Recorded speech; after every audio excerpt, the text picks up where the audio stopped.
Hey, it's Lee for On Your Marks Wrestling, and I'm here with a NXT Takeover review for Takeover Phoenix. It's my first video in a really, really long time. I have been watching wrestling. I just haven't been watching it kind of live. For the most part, weekly TV shows, I've been kind of missing a few and catching myself up either a day later or sometimes weeks later. For example, for NXT, I was about a month and a half behind, so I had to watch a lot of episodes today in order to be able to watch Takeover and have it make sense. I'm going to try to make more videos. We committed to this channel early on, and I was filming so much and writing so much, and just writing down what I was thinking, and it was just way too much effort. So I'm going to try to do a little bit more of a free-flowing thing where I barely use any notes. I only wrote down the matches here, and we'll see how it goes. We'll see if I can commit to this, maybe every pay-per-view. Maybe I do some weekly roundups, we'll say. I don't know. The channel is not really, it never really took off, so putting that much effort into it, I'm not sure if it's worth it, but we did have like a few subscribers that cared, so I'll see what I can do.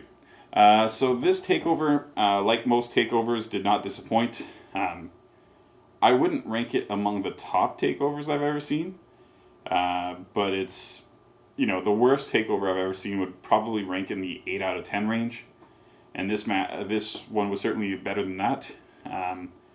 I would say there were 5 matches total. 2 of them were kind of mediocre. Usually you only get 1 per takeover. You always get 1 per takeover.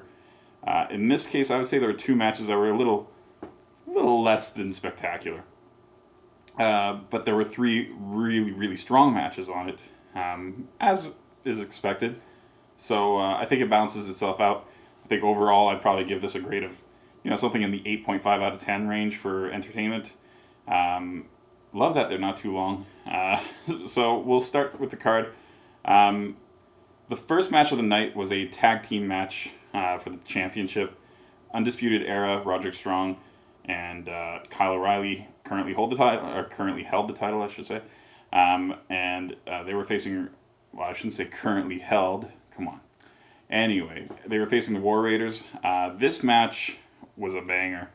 I feel like a later on match will be ranked higher than this by most people, but to me this was the match of the night. Had a little bit of everything. You had, I think his name's Rowe from the War Raiders, showing really impressive power. Kyle O'Reilly and Roderick Strong would double team as much as possible, which is logical because they were facing a much bigger team. And they showed some feats of strength too. O'Reilly sold a ton of stuff. And then Hansen is a big guy that does crazy things. I'm pretty sure he was coming off of an injury, but he didn't wrestle like he was coming off of an injury. He did a really crazy suicide dive to the outside with no help, just threw himself on the ground. He did a springboard back elbow. He did cartwheels. The guy's really impressive. The match was really back and forth, hard-hitting, very, very entertaining. Never slowed down. Like, it was a fairly long match, and it never had any kind of breaks. At the very end, the War Raiders did hit their finisher, which is a leg drop from the top rope by Hansen onto an opponent that Rowe's holding up. They got the championship. So you have new champions. The faces win. Crowd is losing their minds during this. They said... this is awesome, probably 4 or 5 times at least. Fight forever. There were all the chants that you normally hear during great matches.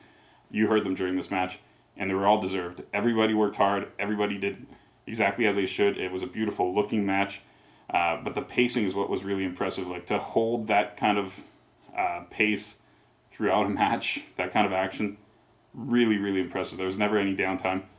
I loved the match.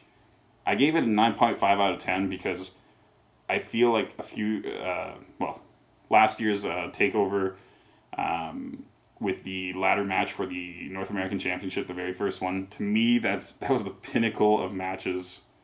To me that was a 10, so now everything is ranked a little bit below that, but this was as close to a 10 as you can get. I loved it. I feel really confident in saying that I don't think anybody would rank it lower than number 3 on this card. I think they're kind of crazy if they do rank it number 3, though. I think it's at least the second best match on this card, and for me, it's the best match on the card. The second match of the night was Matt Riddle versus Cassius Ohno. They've had an ongoing feud, and at the last takeover, Matt Riddle beat Ohno in 7 seconds. This was not a repeat of that. This match was okay. I would say it was good. It was very back and forth. Ohno certainly looked good in this. Very hard hitting. There were a couple really impressive power moves by Riddle on Ohno, who's a fairly big guy. The end was a little strange, but at least it was different. So basically, one spot that was memorable from the match is Ohno stomped on Riddle's foot, which makes sense because Riddle doesn't wear footwear. Completely legal, I believe. Not in UFC, but in WWE, it's legal. And then he started doing the Pete Dunne kind of stretching the foot thing. But then he decided to use his teeth to do it. So a little something for the people with the foot fetish there. So that was kind of entertaining. The match ended with Riddle basically kind of locking Ohno in and just delivering a bunch of elbows, and Ohno tapping out to strikes, which is kind of a... I know that historically in the UFC it's happened a couple times, but the person who's tapping out to strikes is usually ridiculed.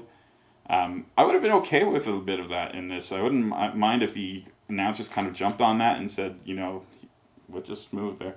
But said, it was almost, well, I wouldn't say cowardly, but they kind of just said, listen, Ohno couldn't have held up to that. That was a vicious attack by Riddle. Whatever. I gave this match a 7 out of 10. I liked a lot of the story. I found the ending just, the crowd didn't see the initial bit of the tap. They kind of didn't know right away what had happened, so it was just strange. It looked like the ref had stopped the match for no reason. So the ending was a little rough. The rest of the match was fine. Not out of this world, but certainly a passable grade. So 7 out of 10 for me. That's pretty strong, I think. The third match was probably the match that I don't know if most people would choose it, but I think a lot of people will choose it as match of the night. And I was basically talking to someone. I said it features two guys that have been that people claim could wrestle a broomstick and still make it entertaining. So having two humans, having them wrestle humans is a great idea. So it's Johnny Gargano versus Ricochet, who's the North American champion. Ricochet did all the Ricochet things, and Gargano did all the Gargano things in this match. It was unbelievable. As far as athletic displays, Ricochet did everything you'd think and even more. So that's why I think it'll be reviewed as, or regarded as a great match. I think a lot of people would give this a 10 out of 10. It's hard not to. The one part of the match that kind of kept it from being a 10 for me, and I still gave this a 9.5 out of 10, so it's like tied with the first match. The one part of the match that I thought kind of fell flat was the ending. So early on, I thought the story was good, though. Early on, there was a tease that Gargano would use. He exposes the concrete, and there's a tease that he's going to use the concrete on a draping DDT, but he changes his mind, shows that he's still got a little bit of the old Johnny Gargano in him. But then Ricochet mounts a little comeback, and then Gargano decides to ends up on the outside, and he decides to use the concrete. But he uses it with a vertical suplex, and this is after a lot of match. Like, Ricochet did amazing things in between, so did Gargano. This was tons of amazing moves.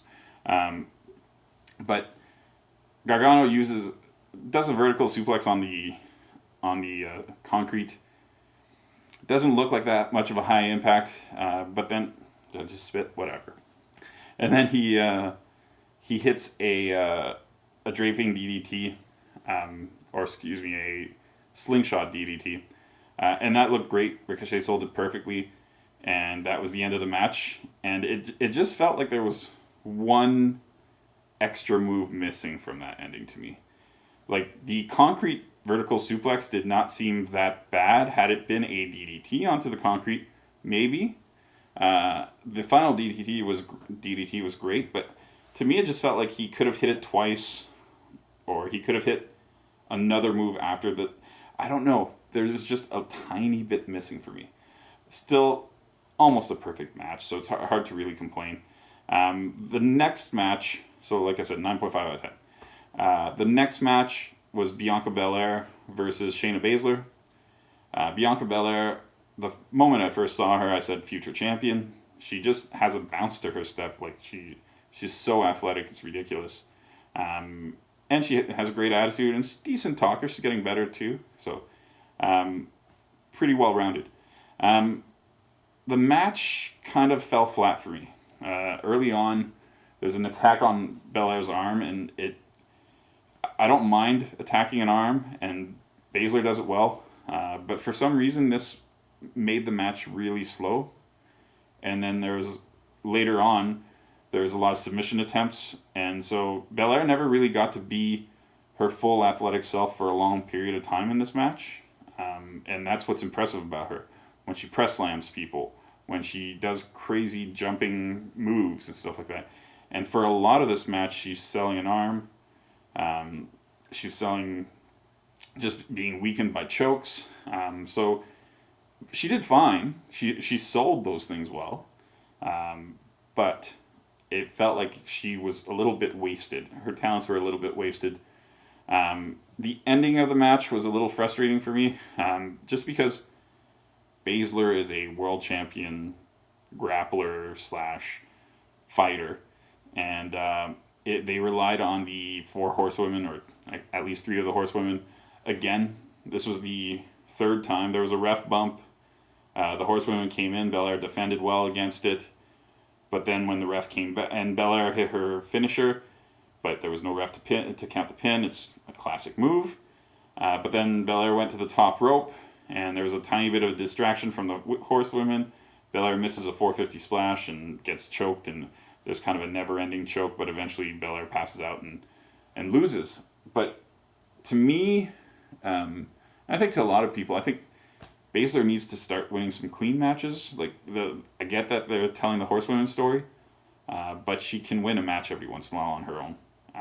And I feel like this was the opportunity to do so. You have someone who's not going to really kind of lose much by losing this match in Belair. This was the time to say, hey, let's reestablish Baszler as a really dangerous person. Right now they're establishing the horsewomen as really dangerous people. So I would have just liked to have seen that different ending. To me, there were too many slowdowns in this match. There was a lot of slowness around only a tiny bit of action. So I ended up giving this a 6.5 out of 10. I still was impressed with Belair's performance. I just wish I would have seen more of it. And the final match of the night, and probably the longest one, was Tommaso Ciampa versus Aleister Black. And that's for the NXT Championship. Ciampa being the champion going in. This was a really quite solid match. I really like Aleister Black, and Ciampa's been kind of undeniably good. Fairly early on, Black does a tope to the outside and kind of winces a little bit when he lands, and then and grabs his left leg, and then Tommaso Ciampa really attacks that leg. This attack was pretty entertaining, I thought, a lot more than the Baszler attack. It went on for a long time, and then it kind of became the running theme that Black was a little bit limited by his leg, and whenever he mounted a little bit of a comeback, the leg would come into play and he would lose it. And that match went along for a long time, but there are moments where Black's adrenaline kicks in, and he kind of ignored the leg, which is a little frustrating. I feel like a lot of this was kind of committing to the leg work or committing to the arm injury and committing to these things a little too early in a match where it became the whole story. I like it to happen kind of halfway through the match, and then it becomes a big part of the story at that point.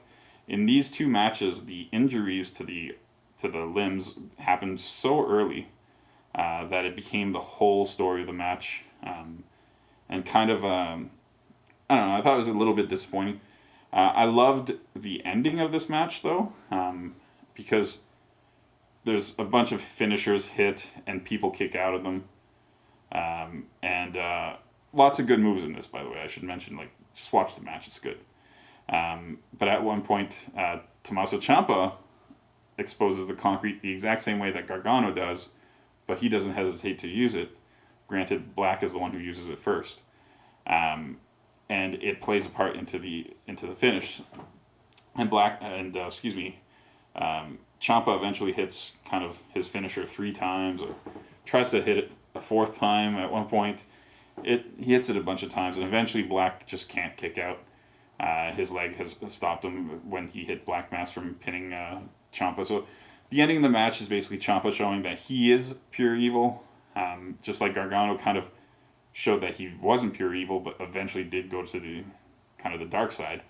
Ciampa retains his championship, and I guess maybe the most telling point of the whole pay-per-view was that Ciampa's walking back up the ramp, and Johnny Gargano comes out, and you don't know exactly what they're going to do, and they stand side by side, and then Gargano just kind of raises his championship, and Ciampa does the same for his, and seems to be kind of elated that Gargano didn't attack him, I guess, so he thinks, hey, I've turned him to the dark side, we're now maybe friends again, or something like that. I'm not sure what he's thinking. That's the whole point of this. I think it was left a little bit ambiguous. Certainly seems like, they might pair up. It would be interesting to see a DIY tag team run where they can hold all the titles within their tiny little kind of faction. Or a match between the two, or some kind of alliance where they both keep their championships for a while. I don't know. They've left the door open, but they've done a good job of it. They're 2 people that are very competent, so I wouldn't be surprised to see them moving forward doing something together. But yeah, that was pretty much the whole show. I gave that final match an 8.5 out of 10. I just thought there were some moments where it dragged a little bit. And again, the injury selling so early in the match kind of... it didn't really limit Black. He still did a lot of crazy things. But I feel like it just drags the match down a tiny bit. I really need it to go a little bit, because it was literally within the first 10% of the match, and you're like, okay, the 90% of the match he's got a leg injury. It's kind of rough. Yeah, so overall, what did I give it? I gave it 9.5, 9.5, and 8.5, and a 7 and a 6.5. Pretty darn good. I think, what did I say, 8.5 at the beginning? That's probably close to the average of those 5 things. I thought that little bit at the end was nice. Yeah, I'm looking forward to seeing the Royal Rumble tomorrow. But again, NXT kind of showed how to do pay-per-views. They always nail it. If you haven't watched any NXT Takeovers, I hope you've watched NXT Takeovers if you stumble upon this video. But just do it. And if you get the network, go through the past 20 of them. They're all good. All right, thanks for watching.